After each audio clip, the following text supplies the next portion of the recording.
Hello there guys, and welcome back to the channel. Now, Eternity of Pain Overseer is an actual pain of a fight. Right, so this is not going to be a guide yet. Typically I do try to upload these guides in the initial evening, but in this case, because this fight is much more complex, I do want to mess around and a bit more, and I will upload the guide tomorrow. I promise on that. However, I did want to acknowledge the challenge in this fight. Now, I did get a solo on Overseer with Odin relatively quickly. I do think took me like 4 or 5 tries maybe initially, and as soon as I got used to the fighting rhythm, then it kind of just all came together and it wasn't too bad. So Odin for me was like the easiest, best option for solo. Angela was doing very well as well, but my Angela is only Sig 100, and in order to be kind of safe with Angela, you really would want her to be at around Sig 170, something like that, in order to completely bypass the auto block. Now, as far as the rest of the objectives go, I do personally think that the best strategy at the moment is to go Tigra. I have gotten about 60 to 70% off Overseer with my rank 3 Tigra, so I'm potentially thinking whether I will drop a revive and admit that Summer of Pain has gotten an item out of me. So far, none of these Summer of Pain events have on the regular weeks aside from the final week. And maybe I'll end... Oh no, wait. I did use some revives on that blade because I just could not stand that fight.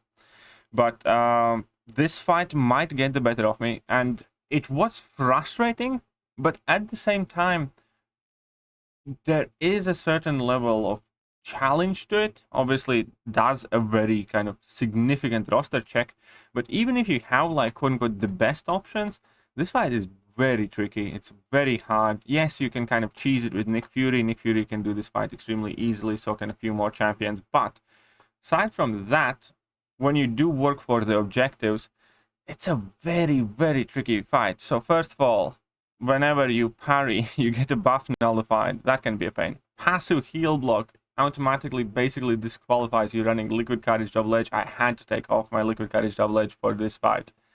And then obviously the fact that he can parry. And most tricky thing here is the encroaching stun, power alternator, Rich Get Richer on top of his stun immunity and auto block. That is what makes this fight hard.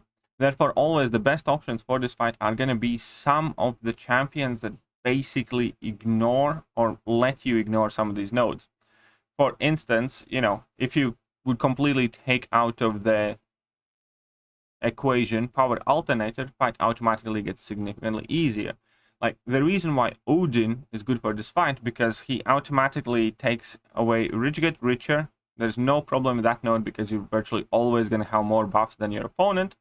And on top of that, he takes away the problem with auto block because he can have True Strike up for the entire fight. Then the only things that you need to pay attention to is Power Alternator and Encroaching Stun.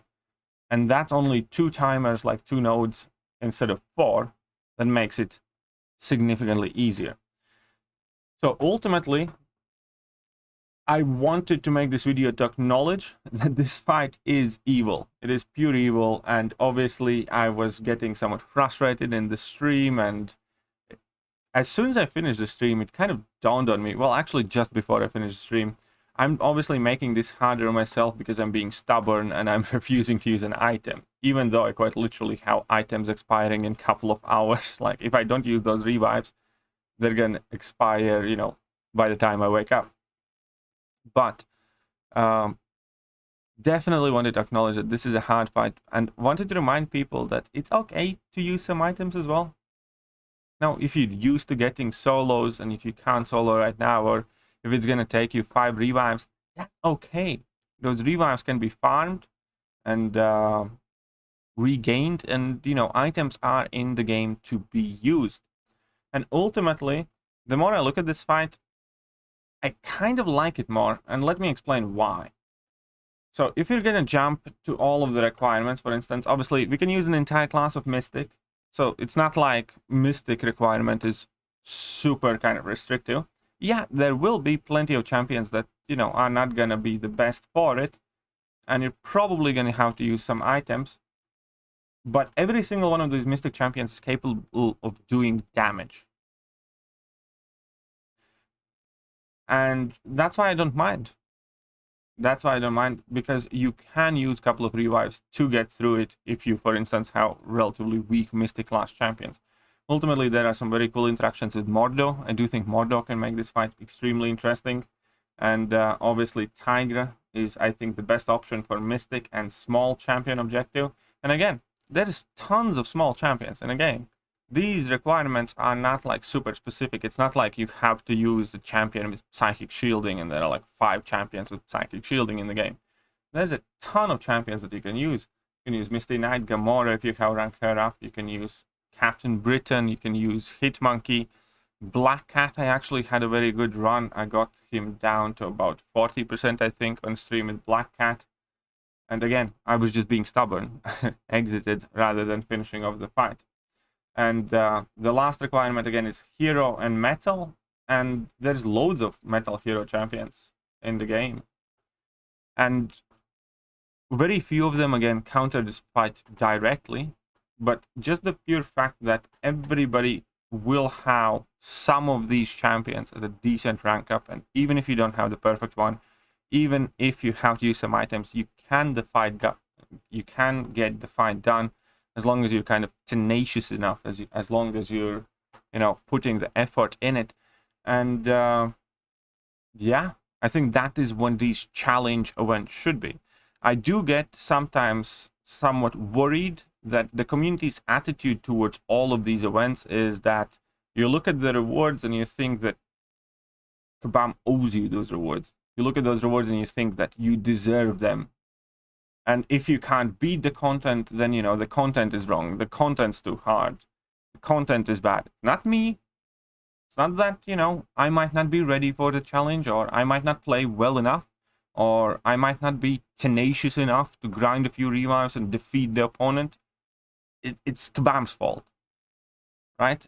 I'm very worried that, it's always the type of attitude. As long as somebody cannot defeat something on day 1, on minute 1, without using revive, there's going to be people throwing their hands up in there. It's like, this is not fair, this is bullshit.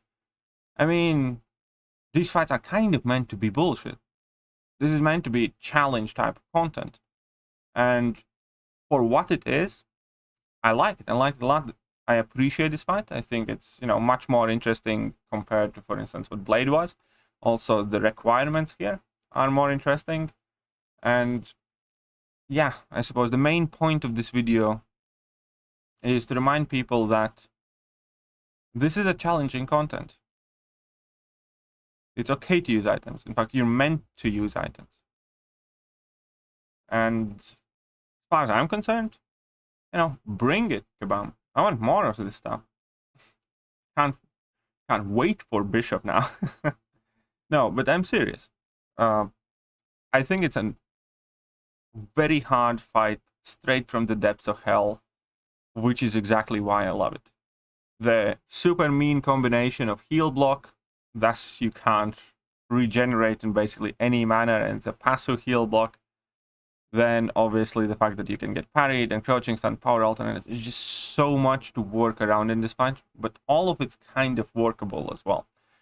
Obviously the only real issue that does get on my nerves at times is the AI, but we can't do much about it. So yeah, no, I'm gonna have my fun with this fight. I already did. It frustrated me, it made me want to throw my phone, and that's what I want from these things. I want to be frustrated. I want to be made feel like I'm not good enough or I suck at the game. Because that is how you get better, when you fight against stuff like this. And I will try, and I'll try, and maybe, if I'm going to be stubborn enough, I'm going to put on some boosts. I'm going to change my mastery setup. And I'm going to try again till I get the solo, even though it's totally not worth it. And even though it would be much easier to use a revive. Maybe just because I want to get that solo, I'm gonna, because at this point, if I do solo it with Tiger, I do get last 2 milestones remaining. And, well, I did get an Odin solo, which again, as I said, is probably the easiest one to get so far. Either way, this is a very painful fight. and I respect it for it, and I want more fights like this in future. And remember, just because you have seen the total rewards of the event doesn't mean that they are in your bag. You need to work for them, and you need to earn them. As far as this fight goes, I think it's very brutal what Summer of Pain should be, or Eternity of Pain. Either way, that's it for this video. Let me know what you guys think, and I'm gonna catch you guys soon. See ya.